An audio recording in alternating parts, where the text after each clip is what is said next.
माऊ माऊ माऊ माऊ माऊ काय करताय? अरे तुम्ही इथे काय करताय? चला पळा पळा बसा.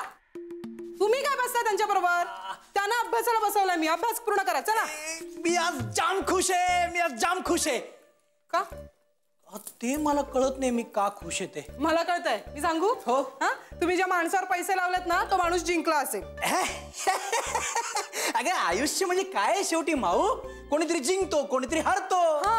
आणि ह्यावेळी तुम्ही ज्या व्यक्तीवर पैसे लावलेत ती व्यक्ती जिंकली आहे म्हणून तुम्ही असे हुरळून गेलात. पण असं फार क्वचित वेळेला घडतं. बऱ्याचदा तो माणूस हरतो आणि तो जेव्हा हरतो ना तेव्हा त्याच्यावर लावलेल्या पैसे असतात ना त्याच्यावर आपल्या कुटुंबाचा हक्क असतो, त्या माणसाचा नसतो. नका करू असं बेटिंग बिटिंग. मुलांवर काय संस्कार होणार आहेत? उद्या त्याने काय सांगायचं? माझे वडील काय कर. तुम्ही जा. तुम्ही खरंच बाहेर जा. तुमच्या कानावर ना नकोत असले शब्द पडायला. मी खूप मेहनत घेऊन संस्कार करते तुमच्यावर. ए ए माऊ माऊ असं काय? मी आज इतका खुश आहे ना, म्हणजे मी आज जिंकलेलो आहे जरी पैसे लावले नसले तरी. आणि घना खेळला आणि घना हारलाय. काय घनाने कधी सुरू केलेत हे उद्योग? घनाचं तुला सांग. मला नीट सांगा काय ते. कोण खेळलाय, कोण जिंकलाय आणि किती पैसे लागलेत? मी जिंकलोय. मी पैसे लावलेले नाहीयेत. घना खेळला आणि घना हारलाय. ग मला नाही कळत आहे. सांगा ना धडपणे काय ते. अगं श्रीपाद दादांनी मला असं सांगितलं की घनाचा अमेरिका कॅन्सल झालेला आहे, त्याला इथेच नोकरी लागलेली आहे. एक मिनिट काय होतंय? चहा करून देऊ का थोडा? बरं नाही वाटत आहे का? नाही मग तुम्ही आता काहीतरी चुकीचं बोललात. तुम्ही मला काहीतरी म्हणालात की घनाचं अमेरिकेला जाणं कॅन्सल झालेलं आहे. काय सांगताय का तुम्ही? मग श्रीपाद दादांनी मला सांगितलं मी लगेच गेलो अभिनंदन करायला. तो थँक्यू पण म्हणलेला. म्हणजे घरात आपल्या बरोबर राहणार? इथे राहणार. अहो पण तुम्ही त्याला अभिनंदन म्हणालात? नाही तसं नाही हो. म्हणजे त्याचं फार पूर्वीपासूनचं स्वप्न होतं ना अमेरिकेला जाण्याचं. त्याने अगदी जिद्दीने ठरवलंच होतं की काय वाटेल ते झालं तरी अमेरिकेला जायचं. खरं विचारा मला म्हणाला होता मी अभ्यास पूर्ण करणार आणि कुठे जाणार? अमेरिका.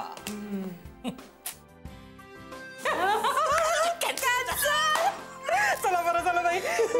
देवा पुढे ना जरा गोडाचा शिरा ठेवतो नैवेद्य म्हणून. तुम्हाला देव एवढी चांगली बातमी सांगितली तुम्ही. तुम्हाला सांगू का? लिसन आपल्या कुटुंबाचं ना बलस्थान काय माहितीये? काय काय? आपलं सगळ्यांचं एकत्र असणं. आणि तसं नव्हे हो. जे सगळ्यांनी एकत्र राहायचं. मला असं वाटलं होतं की त्यांना अमेरिकेला जाणार, त्याच्या मागोमाग राधा जाणार, तू पण जाणार लग्न करून. आपण सगळे एकटे एकटे पडतोय की काय. पण नाही, परमेश्वराने ऐकलं. कॅन्सल झालं. अरे अब मुझे कैसे पता चलेगा? हाँ अभी आप वहां है, मी इथे आहे. कसं कळणार मला? कमाल करते आप भी. आता रात्री तुम्ही टाय कुठे काढून ठेवला हे मला इथे बसून दिसेल का? कळेल का? साधी गोष्ट आहे. हा बरोबर आहे. एखादी गोष्ट हरवली की मग बायकोची आठवण येणार. हा पण मित्रांवर पार्ट्या जोडताना तेव्हा नाही येत बायकोची आठवण, हो की नाही? आता कसं जमलं? हा मी इथे ठीक है मत करो बात. मैंने थोड़ी कहा था फोन करने के लिए. मत करो बात. मुझे भी नहीं करनी आपसे बात. मत करो. रख दीजिए फोन. हाँ बाय. बेबी काय आहे? तुझा आपली इंदोरला परत का राहिलीस इथे इतके दिवस? राहण्यासाठीच ना? हे बघ काही गरज नाहीये. ज्यांना आपल्या भावनांची कदर नाही त्यांच्यासाठी हे इतकं सगळं करण्याची काही गरज नाहीये. आपल्याला फसवून कॉन्ट्रॅक्ट मॅरेज केलं त्यांनी. सगळं खोटं. त्या लग्नामधला प्रत्येक क्षण मी इतका खरा मानत होतो, त्याच्यापासून आनंद घेत होतो. पण सगळं नाटक ग, सगळं संताप संताप होतो बस.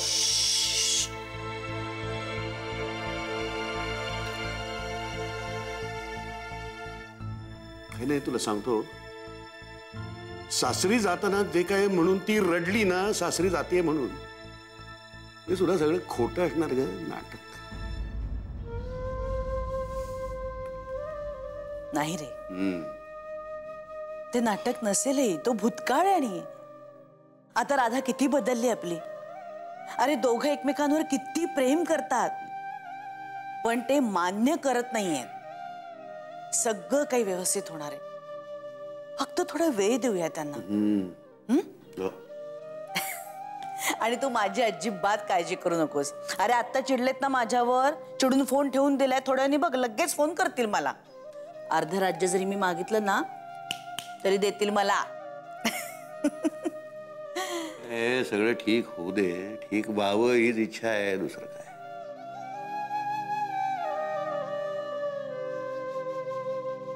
यावे यावे अबीर माऊली यावे यावे अबीर गुलाल उधळीत रंग नाथा घरी नाचे सखा पांडुरंग.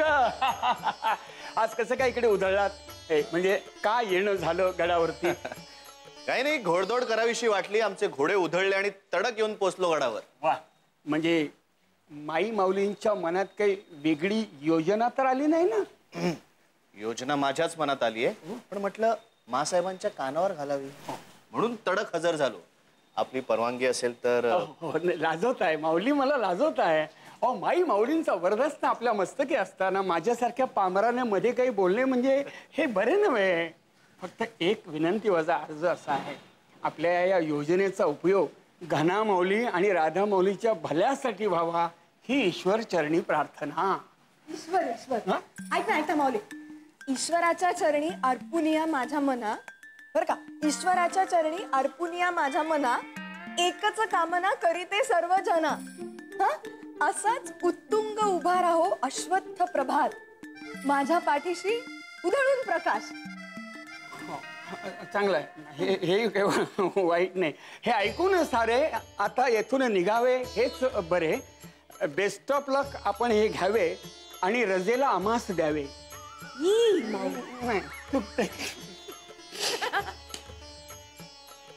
कशी वाटली कविता? याची यांची चे यांना आम्ही धरतच नाही. माझी कविता कशी वाटली? तुझी आत्ताची ही कविता नाही, ही शीघ्र कविता होती, अशी मनापासून हृदयाला साथ घालणारी नव्हती. आणि आता तुझ्या कविता म्हणजे ना कशा आतून उन्मळून आल्या पाहिजे. लग्न ठरलंय ना तुझं? तुलाही कळलं? तुला कोणी सांगितलं? हा, आम्हालाही बातम्या कळतात, आमचे गुप्तहेर आहेत. राधा बहिणीने सांगितलं तुला? Yes, congrats. Thank you thank you. ए, आता होऊन जाऊन दे ना अशी आतून मनापासून एखादी कविता. माझं काय, मी इथे सारखी कवितेतच बोलत असते. तू ऐकव ना तुझी. मला तुझ्या कविता खूप आवडतात अबीर. वा, आवडली? Okay, thank you. ए, कविता ऐकव ना.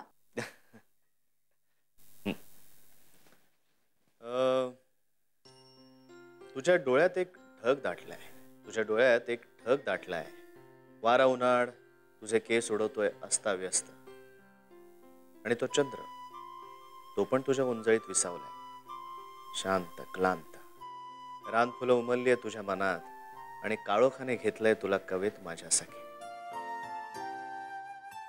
पण मी मात्र बघतोय तुझ्या त्या डोळ्यातल्या दाटलेल्या ढगाकडे. मला माहितीये तो बरसणार आहे फक्त माझ्यासाठी. तुझ्या डोळ्यातून कुठल्याही क्षणी. मला तुझ्या त्या डोळ्यातल्या पावसामध्ये तरी भिजू दे ना सखी. वाव, खूप दर्द भरली लिहितोस तू अबीर, खूप. ख ख ख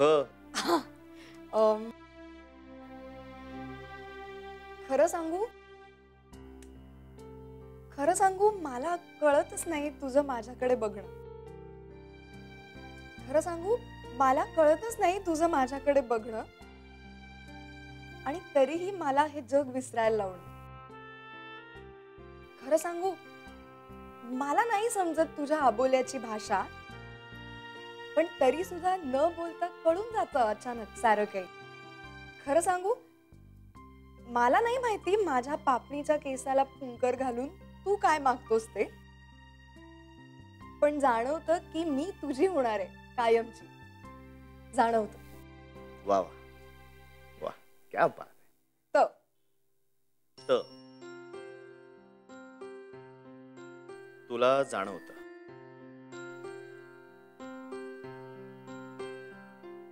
तुला जाणवतं, पण तू घेतेस माझ्याकडून वदवून. तुला उमसतं, पण तू घेतेस माझ्याकडून आळवून. तुझे ते लटके विभ्रम, तुझं ते बघणं वळून. तू म्हणतेस मी हरले, पण तू जातेस मलाच हरवून.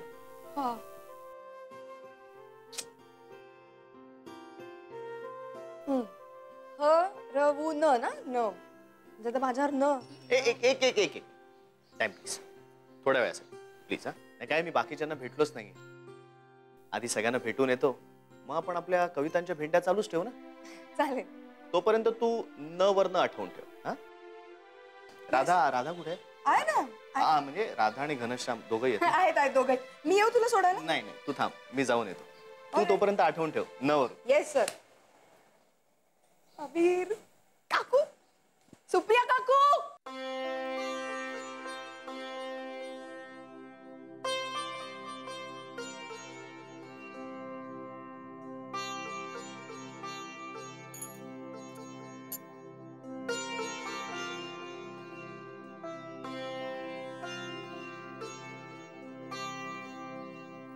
वहिनी, मला जरा ती लिस्ट हवी होती. काय ग वल्ली? काय आज देवाकडे काय मागणं चाललंय? आभार मानते देवाचे. आज मी खरंच खूप खूप खुश आहे ग. काय झालंय वहिनी? अगं घनाला नोकरी लागली इथे. काय सांगताय? हो ना. मुख्य म्हणजे तो नोकरी करायला तयार झाला हे विशेष नाही का? नाहीतर किती वर्ष आपण त्याच्या मागे लागायचो, पण नाहीच नोकरी करणार म्हणायचा. मला काय वाटतं, आता त्याला स्थैर्य हवंय. खरंय तुमचं. आणि दिली आता देवानी सुबुद्धी दिली त्याला. मला असं वाटतंय ना की घन आता खऱ्या अर्थानं संसारी व्हायला लागलाय. कसं बोललीस? आता आपली कुहू पण संसारी होणार, प्रभातच्या सासूबाई. खरंय. बर तू काय म्हणत होतीस? काहीतरी हवं? हो, मला ती लिस्ट हवी होती. तुम्ही तयार करून ठेवली आहेत ना? हो आहे, डायरीतच आहे. खरं सांगू बहिणी, हे सगळं ना आपल्या राधामुळे शक्य झालं. राधाचाच पायगुण आहे हा. अगदी खरं बोललीस तू. हे घे, याच्यात आहे सगळी लिस्ट. बहिणी, खरं ना आता आपल्या घरी एक एक छान छान बातम्या यायला सुरुवात झाली आहे. मला तर असं वाटतंय ना काही दिवसातच तुम्ही आजी व्हाल अशी सुद्धा बातमी येईल. तुझ्या तोंडात साखर पडवली. साखर नाही, मला पार्टी पाहिजे. अगं करू की. पार्टीचं काय, कुच्या लग्नाची पार्टी झाली की याची पार्टी करू. खरंय, पण मला ना कुहूचं खूप टेन्शन आलंय हो. कशी वागणार आहे ही पोर लग्न झाल्यानंतर? तिला ना खरंच समजावून सांगायला हवंय. देऊ की आपण, देऊ ना सल्ले तिला. तू आणि सुप्रियानी कसे राधाला दिले होते. हो, आणि यावेळेला तर राधा पण हे सल्ले द्यायला. मग काय तर. वहिनी, पण खरंच जरा 4 गोष्टी समजावून सांगा ना हो तिला. अगं तू नको एवढी काळजी करू, सगळं व्यवस्थित होईल. हा चल आधी सगळ्यांना सांगूया घनाच्या नोकरीची बातमी सांगूया. चल चल.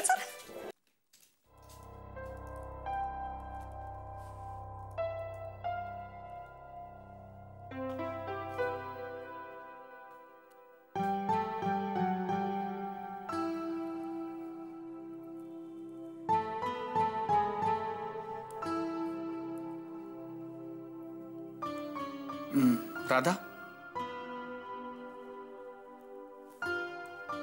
अरे काही काम आहे का? आपलं एकमेकांकडे काही काम नसेल तर आपण बोलू शकत नाही का? असं काही नाहीये, पण हल्ली फक्त आपण काम असेल तरच एकमेकांशी बोलतो ना.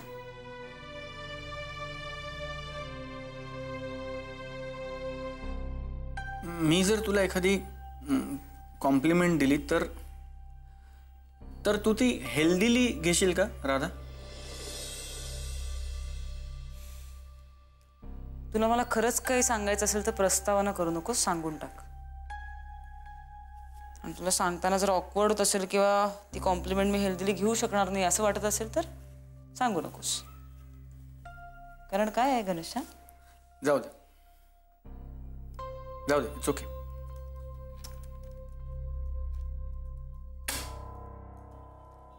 जाऊ दे तर जाऊ दे.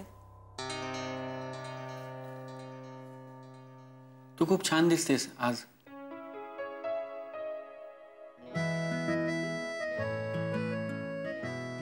थँक्स.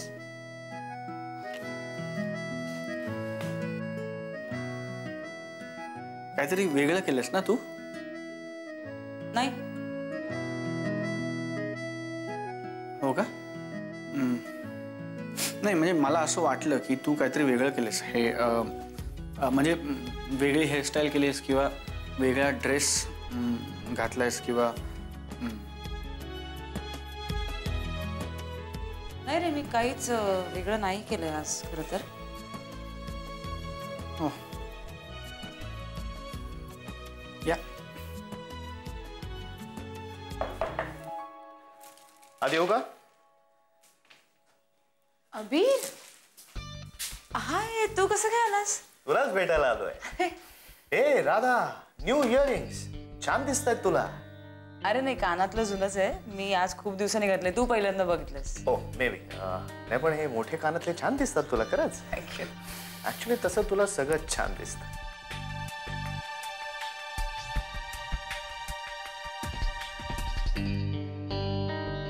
थँक्स, तू बस ना. नाही नाही नाही, मी इथे बसायला नाही आलोय, मी तुझ्याकडनं ट्रीट घ्यायला आलोय. कारण मला माहितीये की तू डच्चू देणार. आज मी इथून तुझ्याकडनं ट्रीट घेतल्याशिवाय जाणारच नाही. अरे पण मी आता निघाली ऑफिसला, तुला ऑफिस सुटल्यावर दिली तर चालेल का ट्रीट? हो पण मी कुठे म्हटलं की मला कॅन्डल लाईट डिनर हवाय. तुझ्या हातचा एक कप चहा सुद्धा चालेल मला. बघा, चहावर बोळवण करतोयस तू, नाही तर नंतर म्हणशील. नाही नाही, तुझ्याकडनं ट्रीट घेण्यासाठी अजून बऱ्याच संधी मिळतील मला. मी आले, चहा आणते. घनश्याम, तू घेणार आहेस चहा? नाही मला नको. मला जास्त चहा प्यायला की ऍसिडिटी होते आणि ऑफिसमध्ये मशीन आहे ना चहाचं, त्यामुळे खूप चहा होतो. अरे थँक्स. ओके, आले मी. चहा करून आणते अबीरसाठी.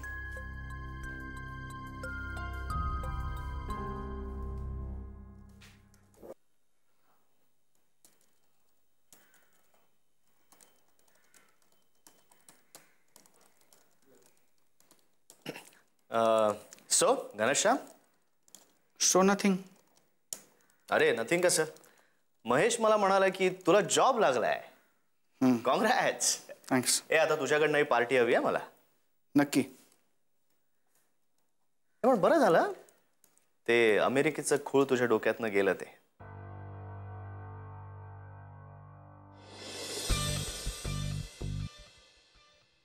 अमेरिकेचं खूळ नव्हतं अबीर. America is my dream. आणि कोणासाठी त्याचं काम, त्याचं पॅशन कधी खूळ असू शकत नाही, नाही का? या आय अग्री. राधा, तू घरच्यांना भेटलंस? नाही, मी म्हटलं आधी तुला आणि राधालाच भेटून घेऊया. भेटून घे, बरं वाटेल त्याला. या शुअर. हे पण पार्टी हवी आहे मला तुझ्याकडून. नक्की. बाय.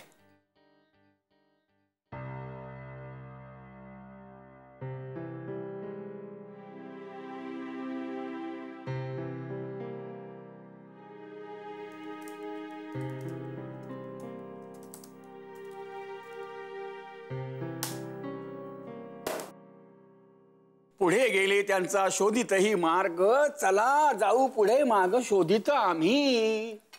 आता कोणाचा माग घ्यायचाय तुला? कोणाचा? मी तर एकट्याचाच माग शोधतोय. पण मोठा लबाड आहे. सापडत नाही बिलकुल. म्हणजे त्याच्या मागावर आहेस तर तू, जो सगळ्यांचा मार्ग ठरवतो. खरं बोललास रे बाबा. भलता लबाड आहे हो तो. कसे कधी फासे टाकील आणि कोणाचा डाव कसा उलटविल काही सांगता येत नाही बाबा. फासण्यावरून आठवलं, फासणारा आलाय. म्हणजे ज्याला फासायला सांगितलंय ना तो फासणारा आलेला आहे. अरे कोणाबद्दल बोलतोयस तू? काही नावगाव सांगशील की नाही? अबीर माऊली. त्यानं कसं अचानक येणं केलं? त्यांच्या मनात काहीतरी नवीन कल्पना शिस्त आहेत असं खुद्द अबीर माऊलीच म्हणाले मला. बरं होईल रे बाबा, त्यांनी काहीतरी करावं. लवकरात लवकर मार्ग मिळावा रे आपल्याला. तुम्ही त्याला म्हणताय का याला, अबीर माऊलीला? अरे अबीर सुद्धा त्याच प्याद. आपण फक्त निमित्त मात्र. खरे माऊली, तुझे रूप त्याची ध्यान तेच माझे अधिष्ठान.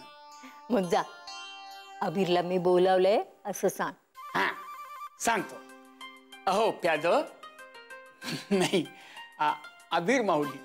अहो अबीर माऊली, कुठे आहात तुम्ही? तुम्हाला बोलवलं आहे. प्याद.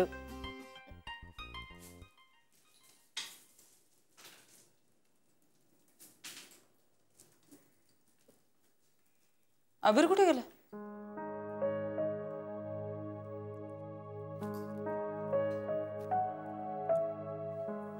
माहिती नाही.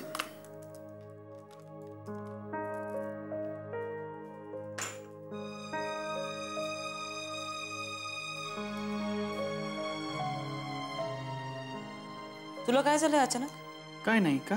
काही प्रॉब्लेम झालाय का? नाही, मी चहा करायला जाईपर्यंत सगळं नॉर्मल होतं ना. आता पण मी नॉर्मलच आहे. तू काय सहज म्हणालास का मला अबीर कुठे आहे मला माहित नाही असं? हो, मला खरंच माहिती नाही. तो फक्त बाहेर जाताना बाकीच्या घरच्यांना भेटतो असं म्हणाला. पण तो एक्झॅक्टली कोणाला भेटायला गेलाय ते मी कसं सांगणार ना राधा. घनश्याम, हे तू मला आधी सांगू शकलं असतास ना. चिल. प्रत्येक गोष्टीचा वेगळा अर्थ काढू नकोस राधा. मी अर्थ काढते का तू विचित्र वागतोयस घनश्याम?